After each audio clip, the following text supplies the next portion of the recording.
Paris Hilton. She was one of reality TV's first breakout stars, but now she's breaking into new businesses that could be even potentially more lucrative. On top of being the face of 45 Paris Hilton retail stores across the world, launching her 16th fragrance, and a new Paris Beach Club resort being built in the Philippines, she says she's commanding more than $100,000 a show as a DJ. She's also the latest recording artist signed to hip-hop's Cash Money Records.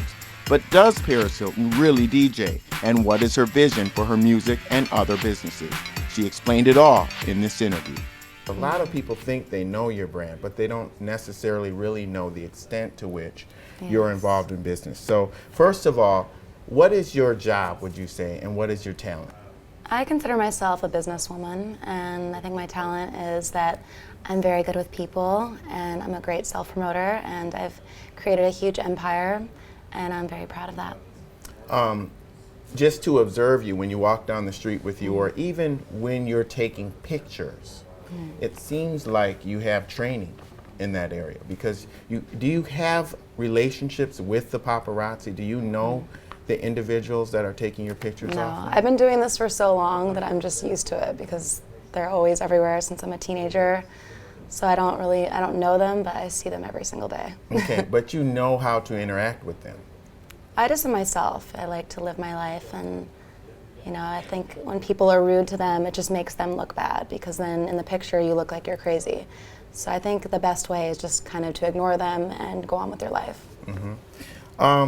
Key businesses that you've been involved in: fragrances, television and media, retail stores, music, which we're also going to talk about, and real estate.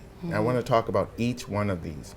You have a partnership with Parlux, of course, which we've talked about in the past. And at one point you were generating about $80 million in revenue a year. This is a company that sells fragrances under your name, and then you license your name to them, and you make how many appearances a year? We do, throughout every few months we do them. I'm releasing my 16th fragrance right now, and there's a lot of work that goes into it, but I really enjoy it, and it's such a huge part of my brand, and I'm really proud of the numbers that we're doing. It's pretty incredible. Explain to me some of the work that goes into it. Well, it goes from everything from picking out the scent, the bottle, what the name is going to be, the campaign, and everything else that goes along with it is promoting it, going to the appearances, seeing all the fans. And I've seen that firsthand. You have a lot of younger fans, but a lot of them have probably grown up now and are going to your parties where you're DJing. Yes. I have fans of all different ages from all around the world. Is it harder to connect to the really young kids now? No, not at all. When I have signings or when I do different things, there's kids from ages 3, and then there's the grandmas coming to like 80. So I basically have a huge fan base of all ages. And how do they know you? You're not on Nickelodeon, so how do they know you? I think maybe from their sisters or their brothers, or just watching TV or looking in a magazine, probably. Yeah. Okay, so when you're dealing with people that young, how do you relate to them? I'm a kid at heart, so it's easy for me to relate with kids, definitely. I always have a really soft spot for kids.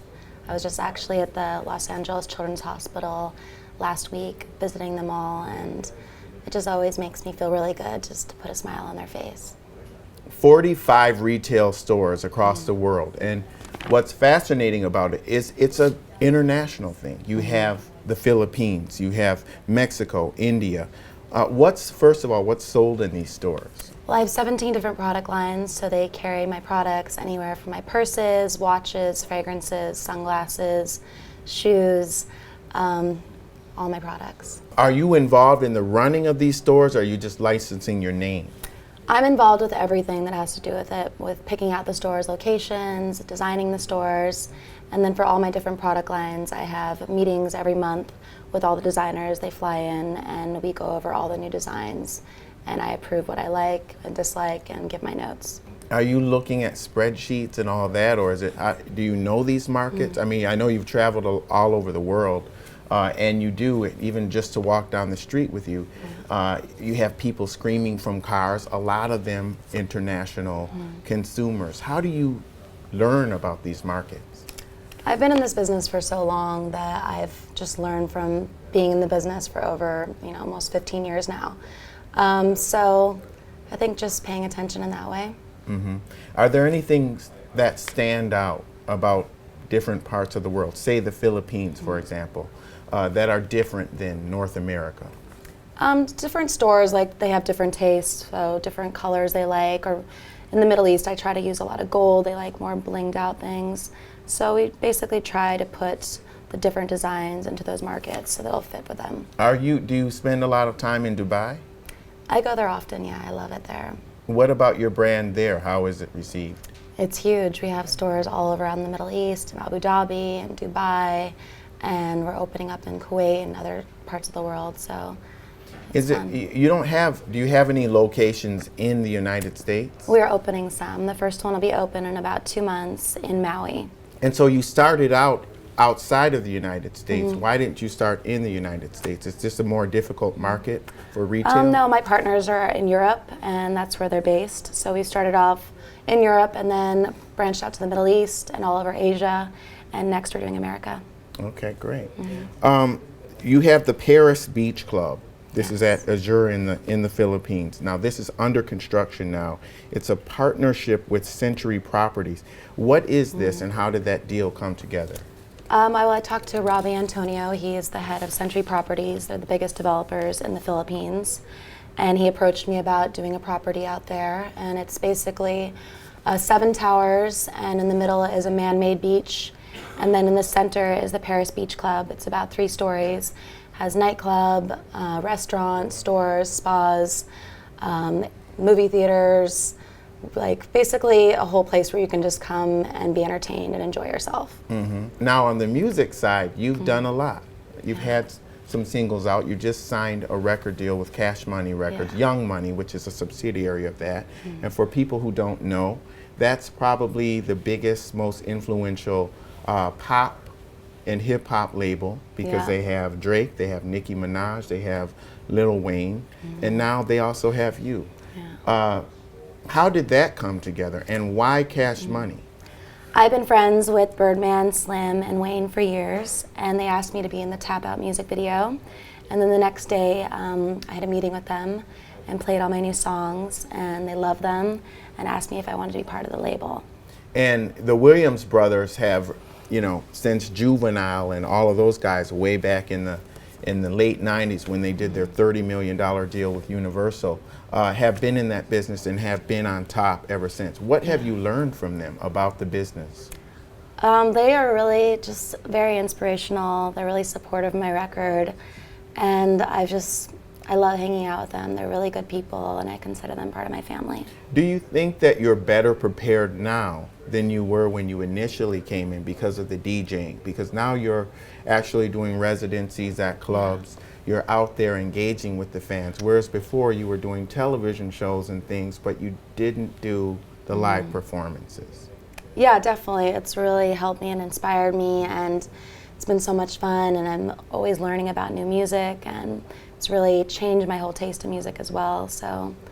Okay, so your taste in music now goes more towards EDM and house music, right? I've always loved EDM. I've been going to raves since I was 15 years old. Okay. But I've always really loved pop, and now since I've been in this business, I'm really starting to like trap music and house and progressive, and there's just all these different genres that I am being introduced to being a DJ. And with anything, people try to put you in a box, right? I love house music, but people see me as a Wall Street Journal reporter. Isn't it difficult to get people to take you seriously at first, and how do you win them over?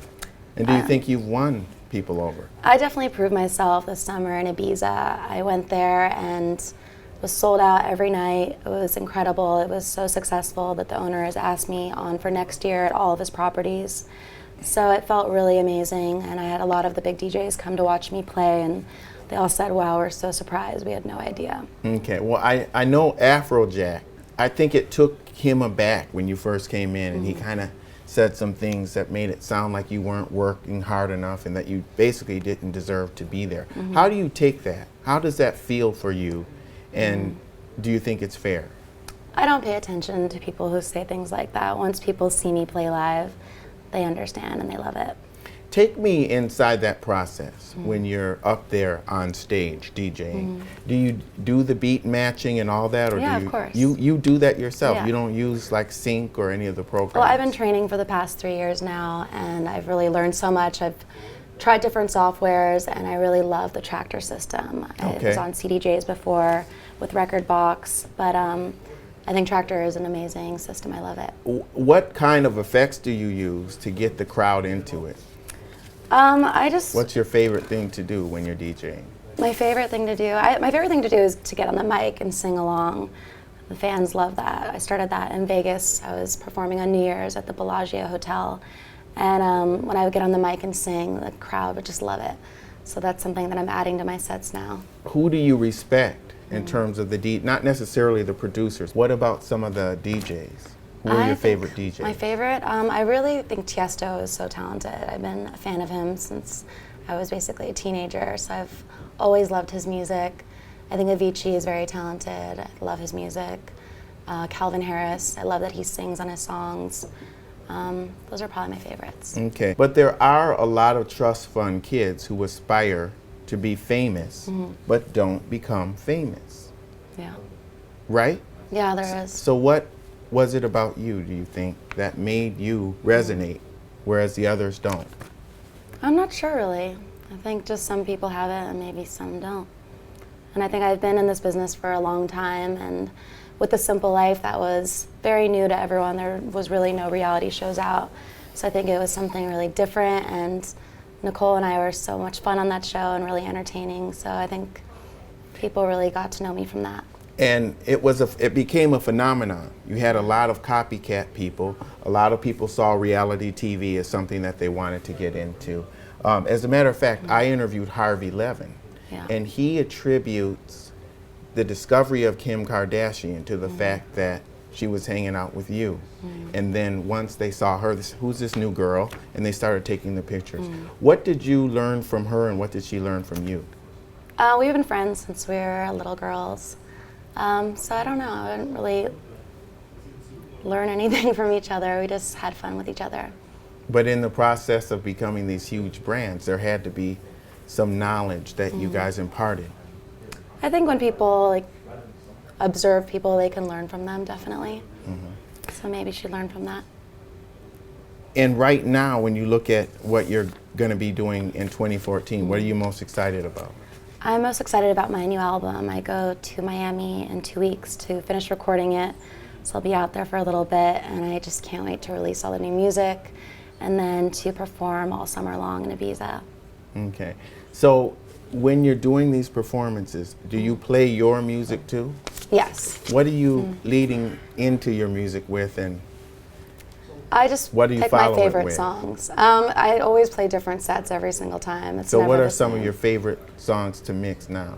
I really love Rattle by the Bingo Players. I think that's a really fun song. Animals by Martin Garrix.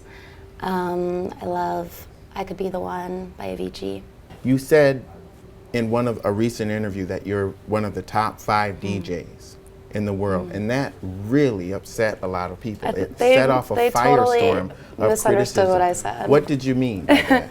They asked me if it was a lucrative business, and I answered and said yes, because I'm one of the top 5 paid, which is true.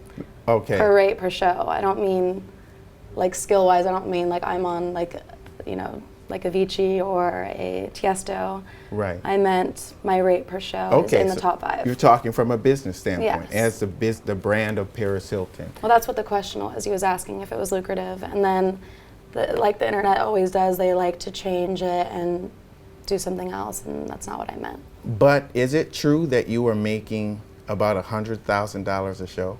More. More than that? Yes. Okay, because, well, I guess I'm not surprised. I remember the New Year's parties when you would just show up and you weren't doing anything but partying with your friends. And I think, if I recall correctly, you got $1 million several years ago, but you're not making that much to DJ yet, right? I do very well. It's very, very well. Okay. I feel really happy about it. How does that help you? Because has that kind of replaced the TV shows, because you don't have a TV show on the air now, but you're doing a lot of DJing. So is that kind of where you're putting your energy? I get offered TV shows every single day and I turn them down. I'm so busy with my business and traveling. And the DJing is something I really enjoy doing. I get to travel, play music to people, and get paid a lot to do it. So. Have you thought about doing a show around your DJing? I've been offered many shows around that as well, but I'm not interested. It's not really a priority. Why aren't you interested in TV like you used to be? Because I basically started all the reality television, and something I did for a long time, and it's something I'm just not interested in anymore. I'm too busy traveling on a plane every single day. There's a distinction between being a DJ and a recording artist. So obviously with the DJs, you're up on stage, but with the recording stuff, when you're actually recording and performing on stage, that's a different thing. Which one do you feel more comfortable with? I like both. I love performing, I love entertaining people. I think I like the DJing more because I can be able to do both at the same time. Will we see you opening up for other acts, and are you ready for that? I've been offered to do that, but I haven't had time in my schedule to say yes. Because that takes a lot, right? I mean, that takes choreography, do you feel like you're a good enough singer to do a stadium show? Yeah. Okay.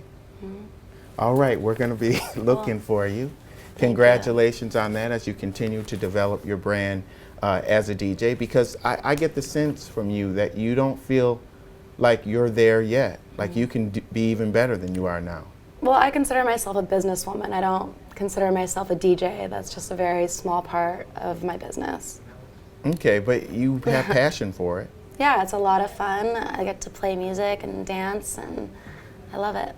Okay. Paris, thanks for coming in. Thank you. We'll see you soon, hopefully. Yes. And with Paris Hilton, I'm Lee Hawkins. See you next time.